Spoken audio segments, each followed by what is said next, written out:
Welcome to the fourth instance in the Open Source Developers at Google Speaker Series, which is our talks sessions designed to give the public insights into what open source developers who have been hired by Google are doing in their daily lives. This evening, we are privileged to have with us Ben Collins-Sussman and Brian Fitzpatrick, who are two of the engineers behind our project hosting feature on Google Code Site, as well as Subversion developers, and they are here to talk to you about how your open source project can survive poisonous people. Take it away, gents. Thanks, Leslie. Thanks, Leslie. Go ahead. So, you have the remote. Oh, all right, great. Here we go. So we'll start off with who are we? We have not forgotten who we are. My name is Brian Fitzpatrick. Ben and I are currently Google engineers in Chicago, and we both work on the back end of the Google code hosting as well as other bits and pieces of things related to open source here at Google. Yeah, and we should talk about the next slide, which is the fact that these are opinions that we've come to on our own after many years of sort of participating in open source projects. And we found these issues coming up over and over again, so we decided to put a talk together, and it's gone pretty well for us. So obviously this is not the only way to run a community. It's the way that we've found to be the best way that we think. And so we're trying to share that with you guys, and maybe do a little group therapy, and get some Q&A after the session. This book is written by a friend of ours named Carl Fogel, and we recommend it highly. It talks about a lot of the things we're talking about, as well as even more details, technical details about running a project. And we recommend it if you don't have it already. And yeah, I think that's all we need to say. Yeah. Great. Should we move on? Move on. Yep. So we'll start off with a quick overview of what we're going to look at. There's 4 different stages that we visit in protecting your project. The first stage is comprehension, to understand what poisonous people are, what we need to protect against in the first place. Beyond that is, how do you fortify your project against poisonous people? You obviously want to attract other people to your project to work on it, but not necessarily the poisonous kind. How do you identify those poisonous people? And lastly, if your project's already infected, how do you get them out? And every one of those is a certain level of trickiness to it, I would have to say. Mm-hmm. Yeah. So let's talk about understanding the threat. So you've got your open source project. What is the most important resource? It's not your hardware. It's the attention and focus of your community. And this is what you are trying to protect in the first place from the poisonous people. There's a limited resource here, right? If 20 people are trying to implement 20 hugely divergent features at once, or if everybody's squabbling all the time, you will get nowhere in your project. So what is wrong with poisonous people? Go ahead. So poisonous people will show up and they'll distract your developers from doing productive work. They can cause emotional drain because they'll start infighting or squabbling or that sort of thing. Mm-hmm. And what they do is basically you're going down a certain road and they're going to either stop you, slow you down, or try and turn you off a different road. And some people do this on purpose. Some people would do this on accident. Mm-hmm. Yeah. So paralysis. This is the problem. If you, not always, I guess the best way to say this is, these people who are disrupting your progress are not always doing it intentionally. In fact, I think it's more often that they're doing it unintentionally. They are so into the project and they want it to be so perfect that they will actually end up hurting you with their perfectionism. Or people trying to get the process just perfect. And this is one of the people in our project actually says we should not let the perfect be the enemy of the good, and that's sort of become, at least for the Subversion project, that's sort of become one of our watch phrases. And I guess there's an example we had where I guess somebody proposed a feature, and I won't go into details, but there is a certain person in the Subversion project who does fantastic stuff. We love him, but we ended up sort of pushing at the design document. It went on for weeks and then months, and it became clear that it was never going to be, no one was ever going to start coding this process, and because this one person would not let the design document go, would not stop picking at it. So ultimately, in a situation like that, the best thing you can do is get support from a large percentage of developers in the project, and if they're happy with it, somebody just needs to sit down and code it and ignore the noisy minority. And one of the things that we like to talk about here, we have a lot of different catchphrases that we pull out in Subversion when we need to sort of set the talk down and get going with the doing. And one of those is we talk about painting the bike shed. Who here knows what painting the bike shed means? Any BSD folks in the room? All right, so painting the bike shed. I'll give you a quick overview on this. Back in the BSD days, Paul Henning Camp wrote this wonderful email. They were having this huge fight over whether sleep should take seconds or microseconds, I believe, or seconds or milliseconds. It went on and on and on and on and on. And so the way he described it was that if you're going to build a nuclear power plant, these guys go off, do all this research, bring this gargantuan binder of information to the board, and they say, we're going to build a nuclear power plant. And the board of the electric company looks at it like, oh yeah, looks great, go ahead and build the nuclear power plant. And 2 weeks later, they come in and they say, look, we got this nuclear power plant, we're building it. The workers want a little bike shed for them to keep their bikes in so the rain doesn't get on the bikes. Here are the blueprints. Yeah, and so here's this picture, this little bike shed we're going to draw. And it will go, the discussion of what color to paint this bike shed will take forever. So let's distill that down is that the amount of discussion on a particular feature is inversely proportional to its complexity. And we've definitely seen, do you have a question? No, just want this to be attributed to its proper owner, Northcote Parkinson, the economist. Yeah. The guy who, this is fourth Parkinson law. This is the fourth Parkinson law. I've never heard of that, okay. Parkinson law? No. He said it to attribute it to its original, Author of this idea was Parkinson. Never heard of it. This is known as the fourth law of Parkinson? Yeah, it's just the fact that in a group, people are really, when they're working in a committee, people want to put their stamp and sort of prove like I'm participating, see? And it's very easy to put your opinion in on blueprints for a bike shed than to put your opinion in on blueprints for a power plant. So we tend to call people early and often when they're bike shedding something, or we'll even call ourselves, I'd prefer to have this way, but it's total bike shed. And our friend Carl set up actually www.bikeshed.com, and you can pick just about any normal color and go color.bikeshed.com, and you'll get that color. It's lovely. So, don't get bogged down in perfectionism. That's the moral of the slide.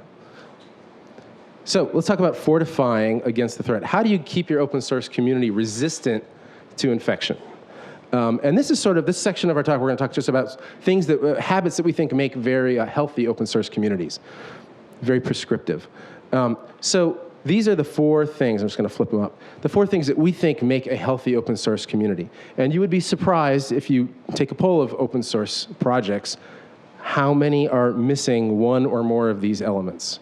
Or all. Or all of them. If they're missing all of them, they don't last very long. But most problems that you find in open source projects can be traced back to a deficiency in one of these things. So let's go into some detail. Why don't you talk about it, Fitz? All right, so best practice. Now, this is one of the things that I preach day to day around here when I'm talking to people about open source something, is have a mission, have a direction. If you go out there and you want to just write some software, well, that's great. But if you don't know where you're going, you're never going to know where you're there when you finally get there. So first thing I tell people to do is pick a direction. So where are you going to go? And then limit your direction with a scope so that you don't wind up in limitless feature creep. Or people adding a lot of things on that you didn't intend to do. So you really have to think about where you want to go with your project. And I have a couple of examples of projects that I've personally been involved with. And the first one, obviously, is Subversion. And this is Subversion's mission statement. It was on the front page of the Subversion project for 6 years. Well, at least it was the first 4 years. It was very relevant as we worked towards 1.0. And that saved us a lot of grief. We'd have somebody come up and say, yeah, you guys, you're going to write this new version control system. We have to integrate Make with it and a compiler, and it should print pretty pictures and do PNG to JPEG conversion. And it should do clear case features. Exactly. Everything. and so we could point back to this and say, look, we're going to write a version control system, but our limiter is that we're trying to write CVS without the cruddy features or the cruddy misfeatures or the bugs. Right, and in fact, we actually enumerated the exact features we wanted and the exact problems with CVS that we were trying to address. So from day one, if somebody came along with a suggestion to the list, we could say, it's on our list or it's not on our to-do list. And if it's not on the to-do list, we say, thanks, come back later after 1.0, and we can talk. So this is it's a way for you to communicate with new developers coming to your project. This is what we're doing. If you want to take part in this, that's great. Please join us. If you're not interested, then save your own time and ours and go somewhere else, basically. The second project is the Google Web Toolkit, which I had the honor of working with this team and helping them bring their project completely open source from stem to stern this December. And I talked with those guys, and I gave them this sort of same talk. I said, let's pick a direction and a scope and refine that, make that as clear as we can, because people are going to want to come along and work with you guys but we want to make sure that they're working with you and not against you. So as you can see, the direction that they chose is, the no compromise AJAX development environment. In Java. In Java, the scope limitation they chose was Java and a modern browser.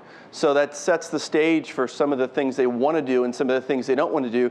And like the Subversion project, they go on to explain what this means and what it doesn't mean. So what are the goals and non-goals for the project? So this is basically, you're ensuring that your community has something to focus on. If you're trying to preserve attention and focus, the best way to do that is to have something to focus on, right? I mean, that's it. On mailing lists, this is a problem. I mean, this is your main communication method, right, in any open source project. I mean, you have IRC or instant message, but majority of official communication really happens on mailing lists. And these are just some general practices we've run into. When people come along to mailing lists, point them to the archives. Do not let them reopen old discussions unless they really know what they're talking about and they've really seen the former discussion. Because if they come along and they say, let's talk about X, Y, and Z, and they haven't read the previous discussions, it's just a matter of disrespect. They're disrespecting everyone else's time in the project. So don't let that happen. Another thing that you'll see happening is sometimes if there's dissent in a discussion, you'll see one very vehement dissenter who will sit there the entire time and respond to every single mail in the thread to anyone who disagrees with him. Even people who do agree with him, he will keep replying to every. And so you'll end up with a thread with 50 messages in it, and exactly half of them are from the same person. And it's ridiculous. We call it, yes, filibustering. And we'll call people out on that. We'll say, you know what, read the thread, think about your response carefully, write a nice single response so we can keep going. It's sort of a technique of making it look like there's more dissension when there is, and you should not let that happen. It's a technique that poisonous people can use to derail a consensus-based community from actually achieving consensus. Because, like Ben said, you have this noisy minority. They're making a lot of noise, and people look and say, oh, wow, there seems to be no agreement on this. And if you look carefully, you see that the no agreement is coming from one person, while 7 or 8 other people likely agree on something. All right, go ahead. All right, so documentation is really important.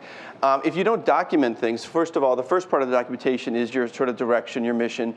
The second part is what else? How else can you communicate with people about what you're doing and what you want to do? So design decisions, that's your design docs, what you're going to do with your software. Bug fixes. Documenting what you fixed, how you fixed it. Just having an issue tracker at all. Just having an issue tracker at all, right. Documenting your mistakes. Now, this is something that people frequently overlook because who wants to document your mistakes? Who wants to spend time writing up, we went down this path, found it was a dead end, and then backed up and kept going on? Well, the problem is if you don't document this, whether it's even just in your mailing list archives or you write about it somewhere or blog it or whatever not, someone's going to come back and want to have this discussion all over again, and that's going to distract from your focus and needlessly take up your energy. And of course, not everybody in the project is going to be there forever. So you might imagine a time when the people participating now will be replaced by a completely different set of people who will want that history to look at. So, right. Yeah. And code changes, of course. Yeah. We recommend picking a standard format for your log messages that people should follow. And interesting, in the past, Ben and I worked at a different company where we dealt with different clients, and we said, yeah, you should use this. You should use a method to have some sort of way of people writing consistent log messages. And this guy said, I can't get my developers to write consistent log messages. And our friend Carl just about choked on his own tongue because he's like, I have an open source project over here with 35 unpaid volunteers who followed this insanely detailed log message specification for every check-in that they do. So don't tell me that you have a problem with your paid developers and I can get these people coming off the internet for free to do this. Yep. Absolutely. Okay. That's cute. Yeah. Okay, so we get that. So code collaboration. This is something that if you participate in open source, you know this. Commit emails are the best way to have people realize what other people are working on. Most open source projects do not review each other's changes before checking them in.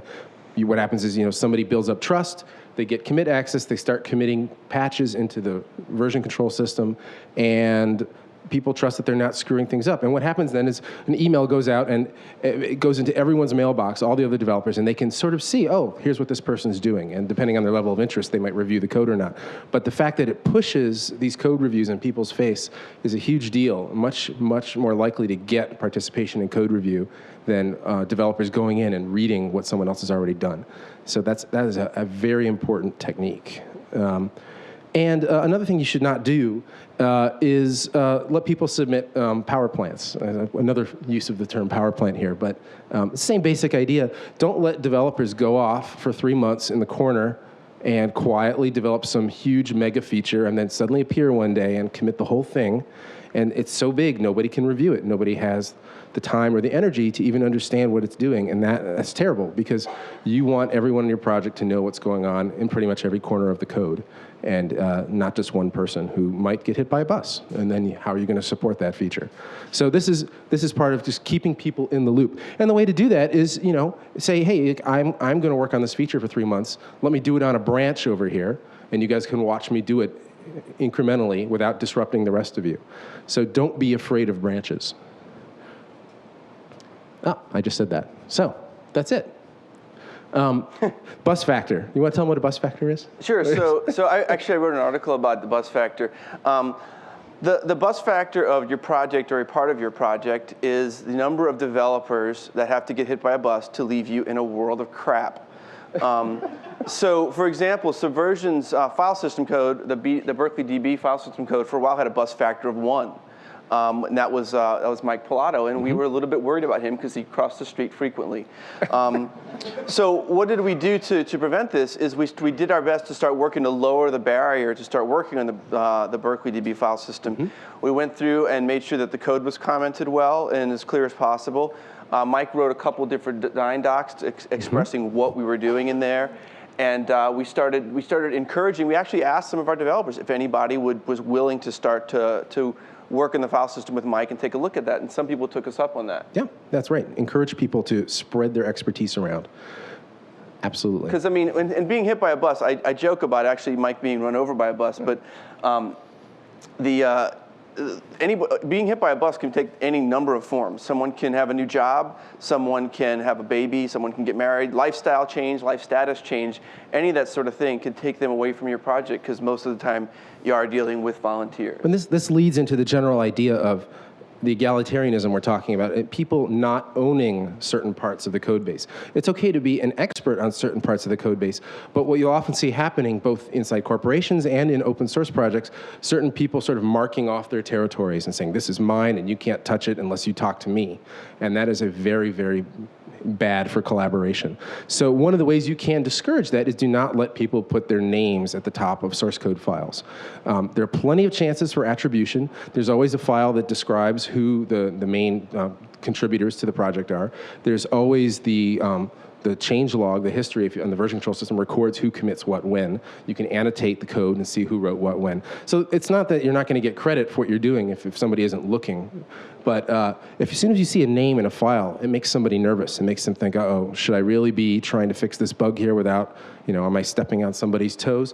If everything's anonymous, it really feels like everybody owns everything else, and that's a great practice. And even worse than that is at what point do I put my name in the file problem? Is it a 2-line change? Is it a 4-line change? I reformatted the code. I wrote a comment. Right. It winds up to be a lot of I think more petty stuff that you just don't have time for. You don't want to focus on that. Exactly. So what's the example of the date parser? Oh, the date parser contributor. So we had a guy come up who's actually a very competent engineer, wrote some good code for Subversion, because Subversion used the CVS date parser. Which was kind of a mess, but we went ahead with that, and he came through and he said, okay, I see you guys want to rewrite this, clean it up a little bit, make it something a little more maintainable, and so he wrote this code, this whole file worth of code, and he put his name at the top, and he sent it as a patch for code review, and we went through and reviewed it, and we're like, okay, fix this. This is a style issue in our code, blah blah blah blah blah, and pull your name out of the top. We don't put names in files. He said, well, what do you mean? I wrote the whole file. I want my name in the file. We said, well, no, you don't understand. This is how we do it. It's documented. Point out the documentation in our hacking document of how to hack Subversion, and that's just how we do it. You don't see names in any other files anywhere. And he's like, well, I don't care. I wrote this whole file. If I'm going to contribute it, I want my name in it. So blackmail. basically. And we said, that's great. You take your date parser and take it with you. And find another project who will take it with your name in it, because we don't want the code. We're not willing to sacrifice our community tenets for your ego. So it's hard to say no sometimes, too, especially when somebody writes good code. But the health of the community is more important than one particular bug fix or feature at a given moment. It's looking at the long term rather than the short term. And another engineer will come by and write it for you eventually, and that did happen. Yep. Just took a little longer. Yep. Okay. Well-defined processes. So this is sort of goes without saying, but not all open source projects really are very professional about how they manage the software. They don't necessarily maintain release branches. They don't necessarily even have a release process. And it depends on the size and scope and maturity of the project. But as the project grows, you need to start thinking about these things and figure out, well, how are we going to release people? How are we going to manage bugs if they come out? Are we going to release bug fixes to people? So it's something to think about. And then you also need to think about how to get more people in the community. So people always start out coming to the community and say, you know, I've patched this little problem here. Here's my patch, and they post it to the email list. And you want to be welcoming to them, right? I mean, you want your community to grow and be healthy, and you want to help. You want to not ignore them. So in some cases, sometimes the community's so busy they completely drop patches on the floor. People come in, offer them, they get ignored. That's bad. One way to fix that is to actually assign somebody in your community to notice patches that are being ignored, and put them in the bug tracker or respond to the person after a certain amount of time. But then in general, I guess you need to come up with a policy of how are you going to expand your community in a more official sense. What does it mean for someone to be part of the community? Obviously, it means, you know, they're going to have commit access to your source control. That's usually sort of the technical definition of being a member of the community. But there's a lot of other definitions, right? Well, when did you talk about this part? I'm thinking about how the culture perpetuates, right? I mean, so the culture perpetuates because the kind of people you're going to give commit access to your project are people that are going to be like yourselves. People who have the same values of your software, who are, you know, going to abide by your community rules. They're the kind of people who show up with patches and you'll iterate on different patches with them. And after a while, they're going to start submitting patches that need less attention before they go in. So you switch them from review then commit to commit then review, and the review takes place by the rest of the committers. Yeah. But so it's the self-selecting community. Like as Ben and I sort of go through periods where we do less work with the Subversion community, we come back and keep an eye on things, and it's the same sort of flavor to the community of people. The tone of the mailing list, right? Yeah. And now the anecdote that we have for this is that even a founder can be booted. So we've talked about this in the past with each other about what happens if somebody kind of goes crazy. You know, you can remove someone's commit access if the group of committers votes on that. I'm familiar with an open source project where the founder wrote almost all the code for the project. And then it became a larger open source project and consensus based, and it attracted a community and people did things and releases. And one day the founder decided he wanted to do something different with the software, and that he was going to go this direction, and the whole community wanted to go this direction, but they were afraid of angering him. They felt like, you know, he was the founder, and they sort of had to kind of do what he did, but they really wanted to go this way. And they told him that, and he threatened them. He said, I'm going to veto everything you do and prevent you from doing your release, because I'm going to, you know, put my foot down and prevent them from happening. And a couple of the guys talked to me like, you know, what do we do? I'm like, you vote and you throw him out. I'm like, let him, if he wants to take his toys in a certain direction that 10 other people don't want to go in, well, you know, it's great that he's a founder. Sure, you have a lot of respect for him, but he's not showing respect for your community. He's come in and decided that he wants to take charge. And if you have a benevolent dictatorship of a community, that's one thing. But if you're working in a consensus-based environment where everyone, it's sort of where there's no one guy that takes care of everything. It just goes to show that a poisonous person can suddenly appear from within. It doesn't have to be an outsider coming into your community. Right. Somebody can go crazy. And that's one of the reasons that we both like consensus-based development, because there's no one who's working on the actual code that's disenfranchised. If everyone who's writing the code has a say in the direction of the code as a whole, then you feel like you have much more control over your future. Yeah, absolutely.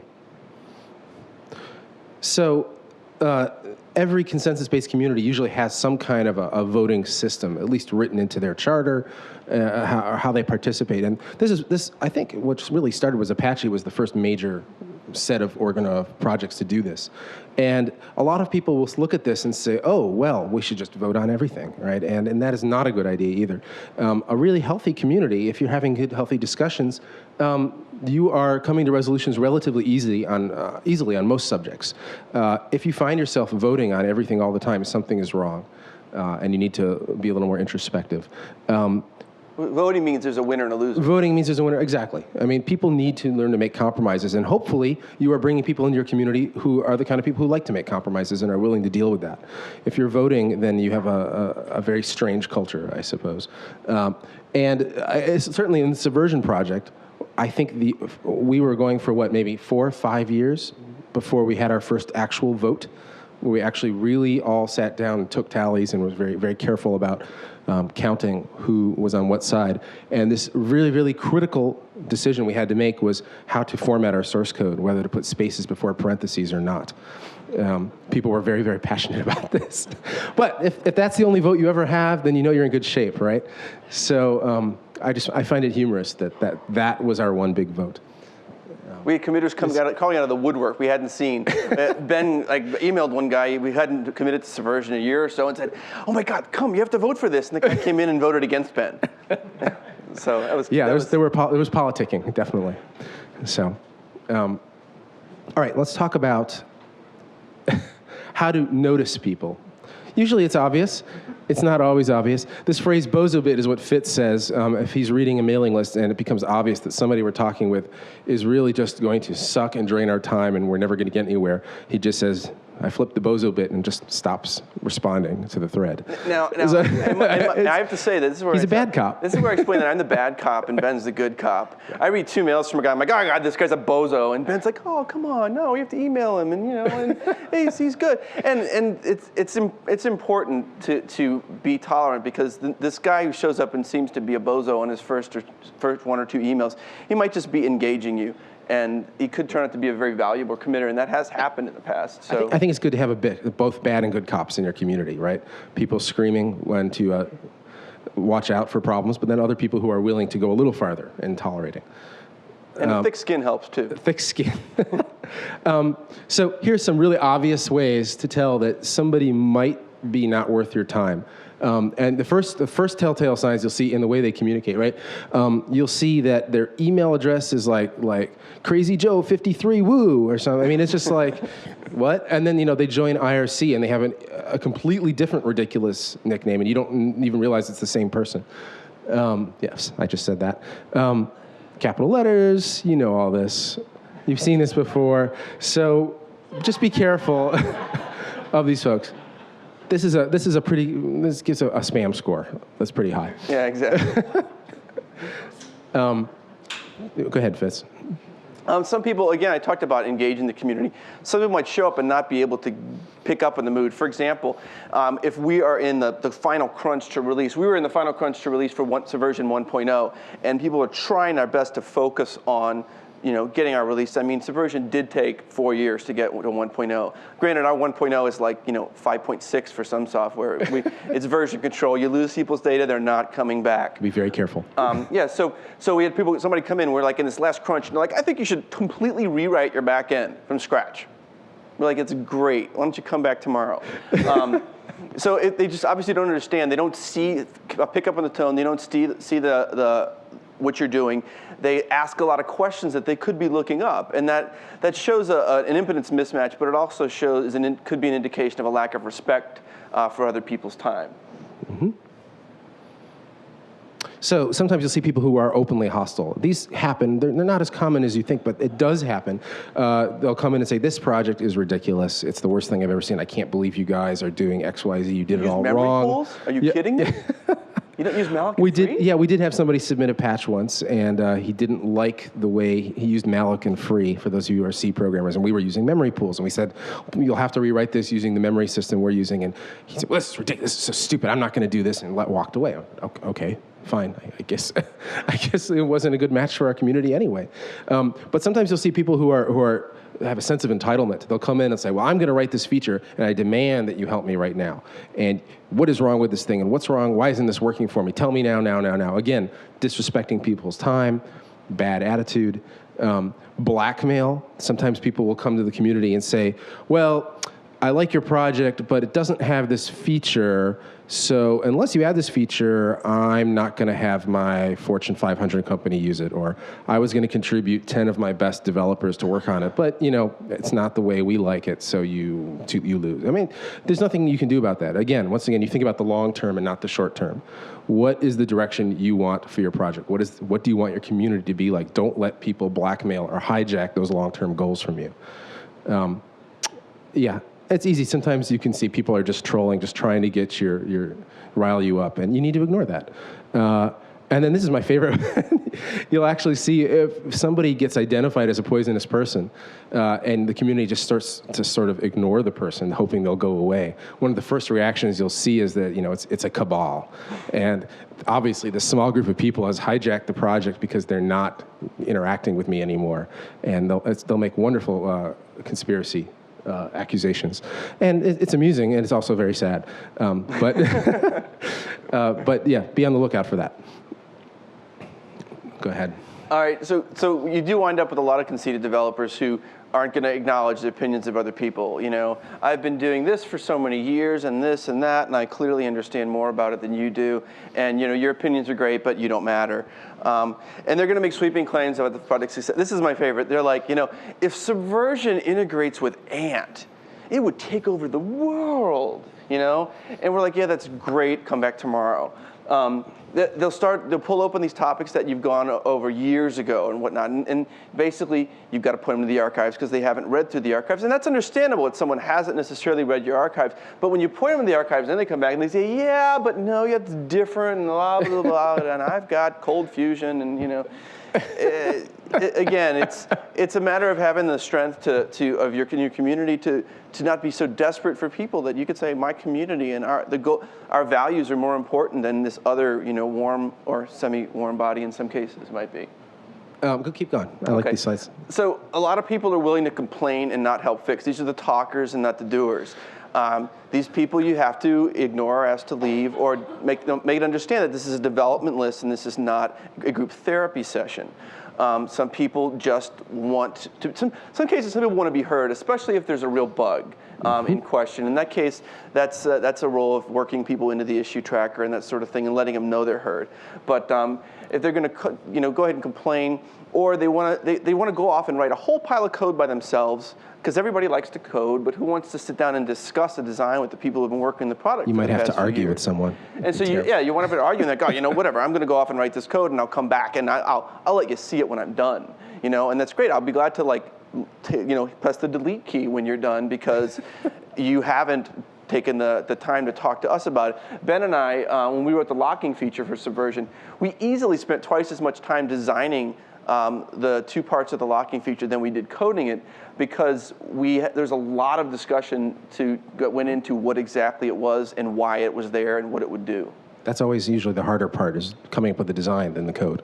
Yeah, and it takes a lot of communication. Yeah. I mean, communication skills are of key importance. So the people who tend to complain a lot but not actually do anything, our usual response to them is patches welcome. Patches welcome. Which is a common phrase you might hear in the open source world.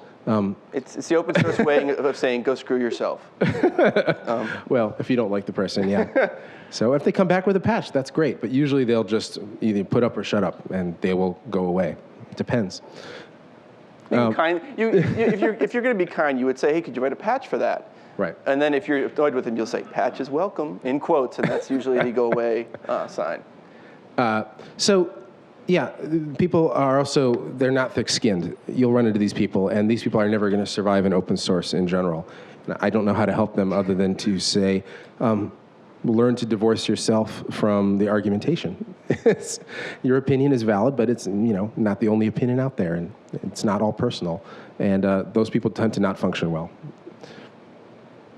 So talking about disinfecting your community, what happens if somebody's already in your community and you need to deal with this problem and they're disrupting your attention and focus? All right, so assess the damage. So the two questions you need to ask yourself is, how are they affecting your attention and focus?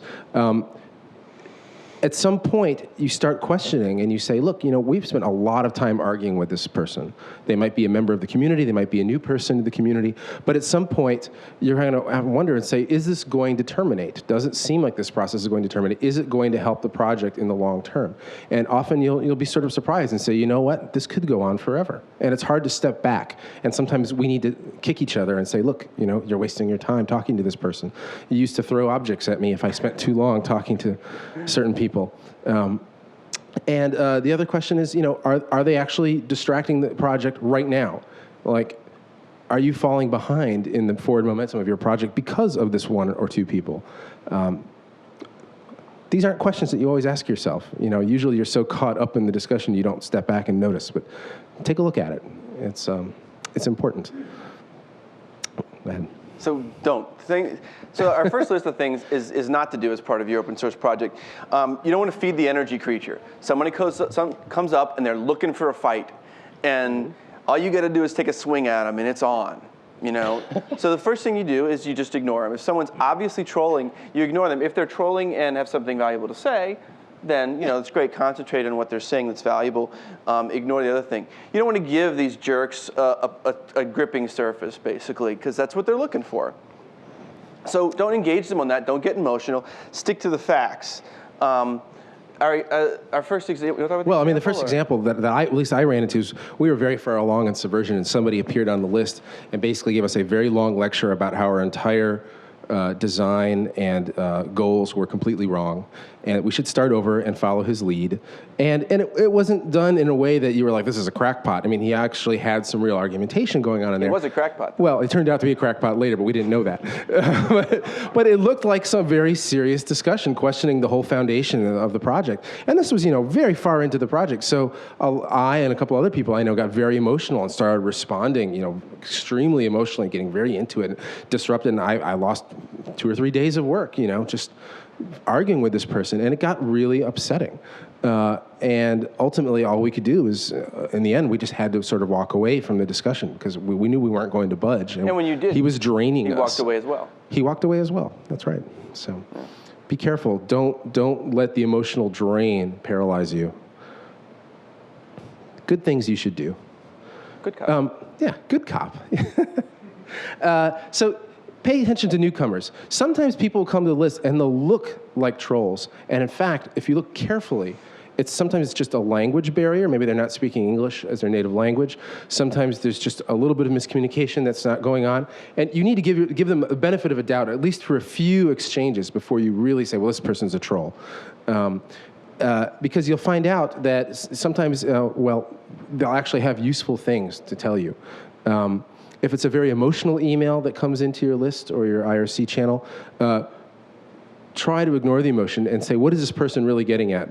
Maybe they found a bug, but they're so upset, it's hard to see that they're really reporting a bug here or some new use case you haven't thought of already. So what is the example here of our raving lunatic? So we had a raving lunatic I like this. Show up on our list one day, accusing us of not knowing how to write code, of how could we possibly ship a product that has a bug like this, and we're just a bunch of complete losers. Shame on us. And shame on you. And this person is actually pretty well known in the open source community, and some of us had respect for this person up to this point, some of us didn't. But they actually had a valid bug, and I was so proud because I came into this a day late. And the first response was from another Subversion developer saying, I think you're right on this bug here. I think this is where it's going like this. And, I think we can address this by this. I've opened an issue, and we're going to track this. And the person came back with more vitriol. Well, you shouldn't have shipped this in the first place. And how could you possibly have not seen this, you losers? All bile. And all just bile. bile. And then I did this and this happened. And then another person responded, oh, okay, so if this happened, then what it looks like is happening is it's a mismatch with this version, blah, blah, blah. Completely calm. And I've written a patch for it, and we're going to review it and see if this is it. And then the person came back with more stupidity and vitriol. Yeah, but what was great here, it was so great to watch this in action. One half of the conversation just outlandish, insane emotional anger, and then all the responses from our community just being extremely calm and quiet and rational and ignoring everything. It was fantastic. And the guy went away. It had no effect on us and whatsoever. we got a bug fix too. Yeah. We got a bug report and we got it fixed. And but he ended up looking like the idiot, really. He looked like right? a real idiot. Yeah. But he had a real bug. So yeah, sometimes you do have to ignore. I mean, you won't always be able to extract a bug report from the person, or and I'm trying to remember which example was this. This is a 3.1.0. Wasn't this the rewrite? No. Yeah, I think it was the rewrite. Yeah, this was the same rewrite guy. It was the same. It was another one of the same guys. The one who said we should start over from scratch and follow his design. So you ignored him, and we just ignored him. I mean, and then sometimes they can be so awful, you have to forcibly boot them from the community. There was one person who came to our mailing list who seemed sort of like an eager student, and he was very excited to participate in the Subversion project, and he wanted to help out, and he had all these ideas, and he said, all right, well, tell me which documents to read, and he started reading all the documents. And then this strange thing happened. Every hour, he started posting questions to the development mailing list. Well, how do I do this? And have you thought about this? And they were all sort of well-intentioned questions. But and he obviously had a respect for us. But I don't think he realized that he was draining our attention because he wanted essentially someone to hold his hand and sort of walk him through and be a tutor. And we actually fell into it for a while. We started saying, oh, look here. We were trying to be very, very nice because he was being so nice as well. And then I think it was Fitz who noticed maybe a couple weeks later, or maybe just a week later even. No, it was a month. It was about a full month. What did you do? What happened? It was a full month later. I'm like, God, this guy's just showing up all over the place. So I wrote a little program that went through my mail spool for the last month and picked out the top 5 posters. And 4 of those posters were committers. And one of those posters was this person, and he was the number 2 poster to our mailing list. And then I did a little further investigation, and over half of the committers' posters were follow-ups to this guy. Yeah. So I did a little bit of politicking here, and just because I wanted to be sensitive and see what other people thought, I sent these statistics out because nothing beats hard data. I sent these little statistics out to some other committers. I said, look, this guy's really sucking a lot of time. I think that we should actually gently ask him to leave. What do you think about this? Am I off base? And they took a look at the numbers and they're like, oh yeah, I think it's time to take drastic measures. And Carl Fogel, being like the nicest person in the universe. Very diplomatic. Very diplomatic. Spent like an hour with this guy on the phone, gently asking him to just stop posting to our mailing list. And the guy still didn't understand it. It was sad. I mean, he ended up leaving, but he didn't understand. No matter how much we explained, he didn't understand he was draining our attention. Yeah. And that was the hardest one to deal with, and I think that's the only person we've ever actually directly asked. Well, we did revoke commit access once in the early days. Yeah, that was a long time ago. So repel trolls with niceness. This is another case sort of similar to the IRC situation we described, where similar to the email situation, but this was an IRC. Somebody just came into our IRC channel where the developers hang out, and I think we said, well, I think this is ridiculous. I started using Subversion because I was forced to use it, and I think it's awful, and this is terrible, and what's wrong with this? They couldn't build on BSD. Yeah, he couldn't build. Was it? Oh, that's right. He couldn't build on BSD. That's right. I can't build. This isn't working. What's wrong with you guys? And the response, of course, was very, very helpful, quiet. Oh, well, have you tried this? Have you tried this? And he's trying to get a rise out of us. It becomes obvious after a little while that he's trying to say things to just get us angry. And we're just completely ignoring him. And finally, the last thing he says, what was the quote? He's like, if you guys aren't going to be like, fight, I'm out of here. I came here to argue. And really bizarre. We were like sitting there looking at each other, I don't know. Yeah. I'm not sure what just happened, but it happened. So, what's our, this is summing it all up.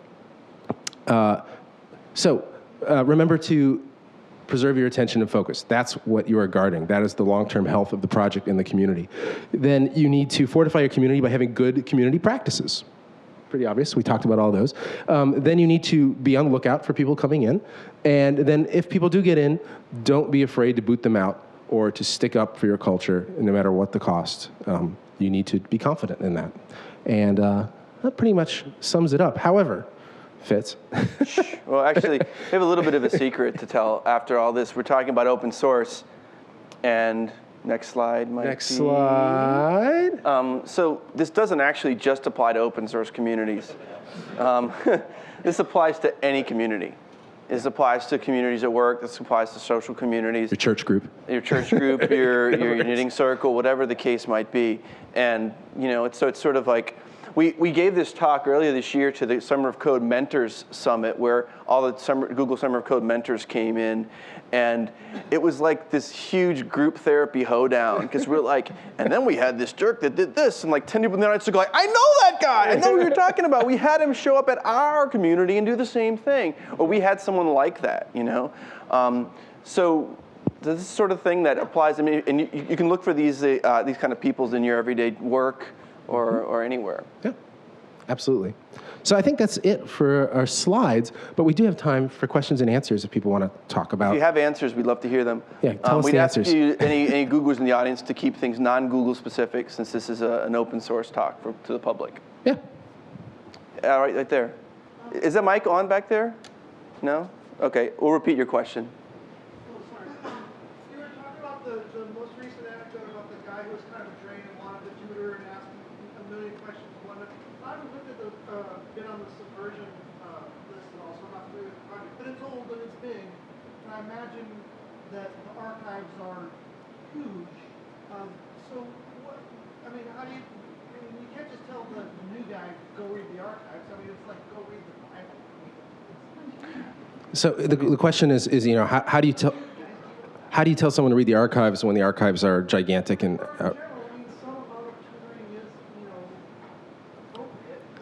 Yeah.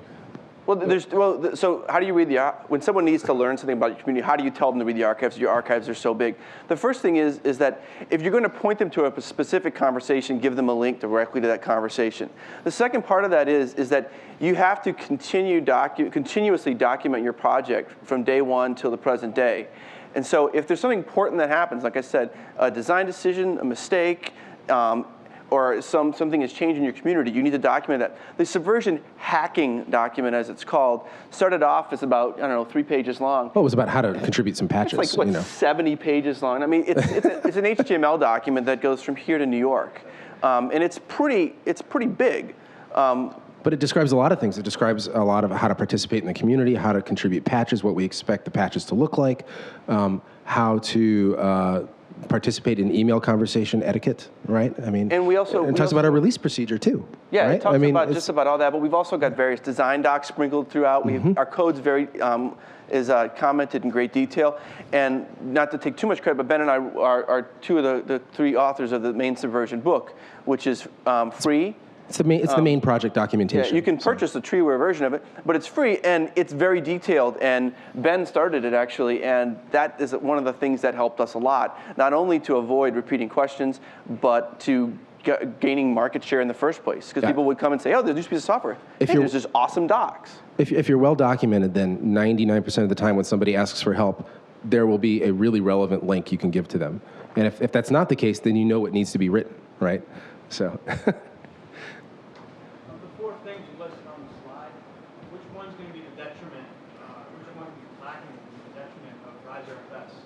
You're saying of the 4 things listed on the slides, which one is going to be the detriment of Riser FS? I'm not familiar with the project, so I can't really You mean this, on that. or the the respect, humility? You mean the respect, humility? No. No. Oh, right. Oh, that guy. So there's a poisonous person. No. I'm just kidding. I know who he's talking about, yeah. He had lack of respect for people. On a serious note, you're talking about how you don't want to suck up all the energy from being online and talking. What about having somebody who's like a project manager who doesn't code, manages everything? So the question was, what do you think about having a project manager who just sort of manages the community and doesn't do any code? And interestingly, I worked at my last job, basically 5 years being paid to work on Subversion, and it started out almost entirely coding, and by the time I got to the last couple of years, I was spending about 60% of my time doing community management, 40% of my time coding, and that's just what it took to keep the project healthy and functioning. So you'll find, I've never heard of a project that actually has explicit community managers, but what you'll find is in healthy projects, maybe we hear Open Office does, sure. But it's rather unusual. Usually what will happen is certain members of the community who are also very good coders will sort of fall into the role of also being police and preservers of culture and tone. And Carl Fogel's especially good at that, right? And non-coders typically wind up doing things to sort of serve the needs of the project as a whole, as opposed to setting direction.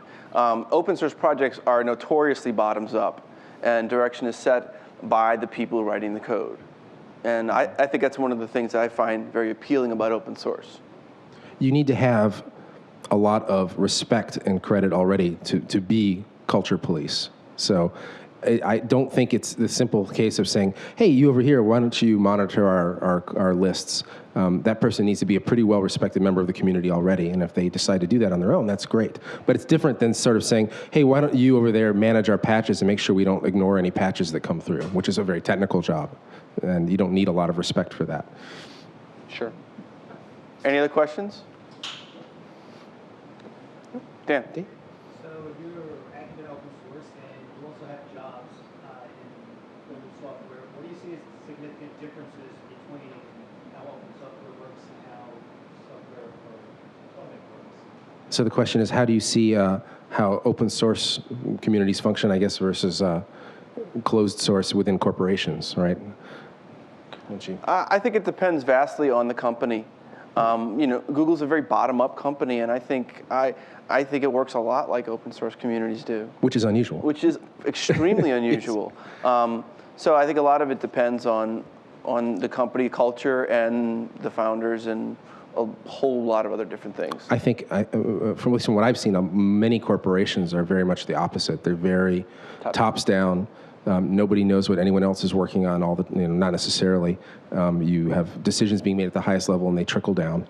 And there isn't really a sense of community in the same way that you see in an open source community.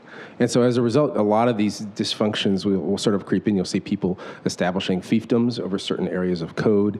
You'll see people fighting with each other, sort of maybe in a passive-aggressive way when they should be collaborating. So that's something that corporations need to watch out for. Culture of trust is hard to get to. Yes? How much do you need to meet in person in order to have deep design discussions and also build on the kinds of relations? So the question is, how much do you need to meet in person to have deep design discussions and general discussions about your project? You don't really need to meet at all, but it's going to take a lot more time if you don't meet at all. It's a question of bandwidth, I think, right? I mean, email is pretty low bandwidth. IRC is better bandwidth. Telephone's even better. Being face-to-face is best yet. And I think what a common pattern you'll see is a lot of open source projects start out with maybe just 2 or 3 people in the same room coming up with a design and a set of goals and a mission and whatnot. Then they go off to the internet, and once that ball gets rolling, it's easier to add people in because the bandwidth needed isn't as high anymore. A lot of design decisions have already been made. But that's common. It's a common pattern. Developers didn't have a face-to-face meeting until last year. That was the first summit of all the developers. We had the CollabNet employees. The 4 of us shared an office in Chicago, and we had discussions offline and whatnot. But we always brought we never made decisions offline. Decisions were always made in the mailing list, because it's not fair to developers in different time zones, in different places, that sort of thing.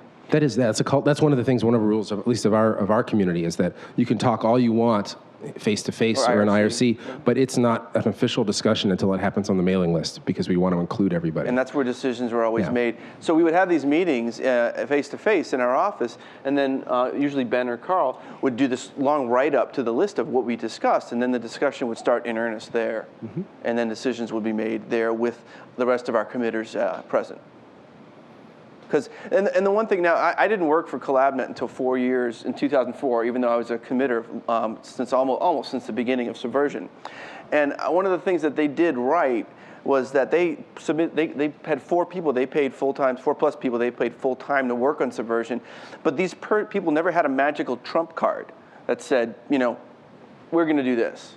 It was always a consensus-based, consensus-driven development, and that certainly came up with different things than you guys would have gone with your own. There was the consensus of the community was more important than the fact that the corporation happened to be paying people to work on it, which is a hard tension to balance.